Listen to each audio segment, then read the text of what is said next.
न्याय के देवता शनि की व्रत कथा। एक समय सभी नवग्रहों सूर्य, चंद्र, मंगल, बुध, बृहस्पति, शुक्र, शनि, राहु और केतु में विवाद छिड़ गया कि इनमें सबसे बड़ा कौन है। सभी आपस में लड़ने लगे और कोई न निर्णय होने पर देवराज इंद्र के पास निर्णय कराने पहुंचे। इंद्र इससे घबरा गए और इस निर्णय को देने में अपनी असमर्थता जताई, परंतु उन्होंने कहा कि इस समय पृथ्वी पर राजा विक्रमादित्य है जो कि अति न्यायप्रिय है, वे ही इसका निर्णय कर सकते हैं। सभी ग्रह एक साथ राजा विक्रमादित्य के पास पहुंचे और अपना विवाद बताया, साथ ही निर्णय के लिए कहा। राजा इस समस्या से अति चिंतित हो उठे, क्योंकि वे जानते थे कि जिस किसी को भी छोटा बताया वही कुपित हो उठेगा। जब राजा को एक उपाय सूझा, उन्होंने स्वर्ण, रजत, कांस्य, पीतल, सीसा, रांगा, जस्ता, अभ्रक और लोह से 9 सिंहासन बनवाए और इन्हें इसी क्रम में रख दिए। फिर उन सबसे निवेदन किया कि आप सभी अपने अपने सिंहासन पर अपने स्थान पर बैठें। जो अंतिम सिंहासन पर बैठेगा वही सबसे छोटा होगा। इस अनुसार लोह का सिंहासन सबसे बाद में होने के कारण शनिदेव सबसे बाद में बैठे, तो वही से छोटे कहलाए। इन्होंने सोचा कि राजा ने यह जानबूझकर किया है। उन्होंने कुपित होकर राजा से कहा, राजा तू मुझे नहीं जानता। सूर्य एक राशि में 1 महीना, चंद्रमा 2.25 महीना 2 दिन, मंगल 1.5 महीना, बृहस्पति 13 महीने व बुध और शुक्र 1-1 महीने विचरण करते हैं, परंतु मैं 2.5 से 7.5 साल तक रहता हूँ। बड़े बड़ों कामों का मैंने विनाश किया है। श्री राम की 7.5 आने पर उन्हें वनवास हो गया। रावण की आने पर उनकी लंका को बंदरों की सेना से परास्त होना पड़ा। अब तुम सावधान रहना। ऐसा कहकर कुपित होते हुए शनिदेव वहां से चले गए। अन्य देवता खुशी खुशी चले गए। कुछ समय बाद राजा की 7.5 आई, तब शनिदेव घोड़ों के सौदागर बनकर वहां आए। उनके साथ कई बढ़िया घोड़े थे। राजा ने यह समाचार सुन अपने अश्वपाल को अच्छे घोड़े खरीदने की आज्ञा दी। उसने कई अच्छे घोड़े खरीदे। वह एक सर्वोत्तम घोड़े को राजा को सवारी हेतु दिया। राजा जो ही उस पर बैठा, वह घोड़ा सरपट वन की ओर भागा। भीषण वन में पहुंच वह अंतर्ध्यान हो गया और राजा भूखा प्यासा भटकता रहा। तब एक ग्वाले ने उसे पानी पिलाया। राजा ने प्रसन्न होकर उसे अपनी अंगूठी दी। वह अंगूठी देकर राजा नगर को चल दिया और वहां अपना नाम उज्जैन निवासी बीका बताया। वहां एक सेठ की दुकान में उसने जल इत्यादि पिया और कुछ विश्राम भी किया। भाग्यवश उस दिन सेठ की बड़ी बिक्री हुई। सेठ उसे खाना इत्यादि कराने खुश होकर अपने साथ घर ले गया। वहां उसने एक खूंटी पर देखा कि एक हार टंगा है जिसे खूंटी निगल रही है। थोड़ी देर में पूरा हार गायब था।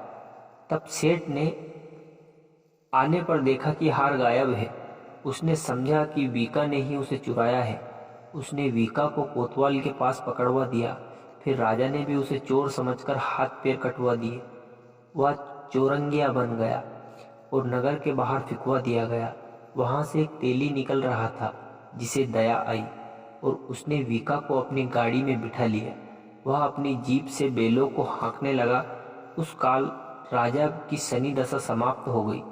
वर्षा काल आने पर वह मल्हार गाने लगा। तब वह जिस नगर में था वहां की राजकुमारी वन भवानी को वह इतना भाया कि उसने मन ही मन प्रण कर लिया कि वह उस राग वाले से विवाह करेगी। उसने दासी को ढूंढने के लिए उसे भेजा। दासी ने बताया कि वह एक चौरंगिया है, परंतु राजकुमारी ना मानी। अगले ही दिन से उठते ही वह अनशन पर बैठ गई कि विवाह करेगी तो उसी से। उसे बहुतेरा समझाने पर भी जब वह न मानी तो राजा ने उस तेली को बुला भेजा और विवाह की तैयारी करने को कहा। फिर उसका विवाह राजकुमारी से हो गया। तब एक दिन सोते हुए सपनों में शनिदेव ने राजा से कहा, राजन देखा तुमने मुझे छोटा बताकर कितना दुख झेला है। तब राजा ने उनसे क्षमा मांगी और प्रार्थना की कि हे शनिदेव, जैसा दुख मुझे दिया है किसी और को ना दे। शनिदेव मान गए और कहा, जो मेरी कथा और व्रत कहेगा उसे मेरी दशा में कोई दुख ना होगा। जो नित्य मेरा ध्यान करेगा और चींटियों को आटा डालेगा, उसके सारे मनोरथ पूर्ण होंगे। साथ ही राजा को हाथ पैर भी वापस दिए। प्रातः आँख खुलने पर राजकुमारी ने देखा तो वह आश्चर्यचकित रह गई। विका ने उसे बताया कि वह उज्जैन का राजा विक्रमादित्य है। सभी अति प्रसन्न हुए। सेठ ने जब सुना तो वह पैरों पर गिरकर क्षमा मांगने लगा। राजा ने कहा कि वह तो शनिदेव का कोप था, इसमें किसी का कोई दोष नहीं।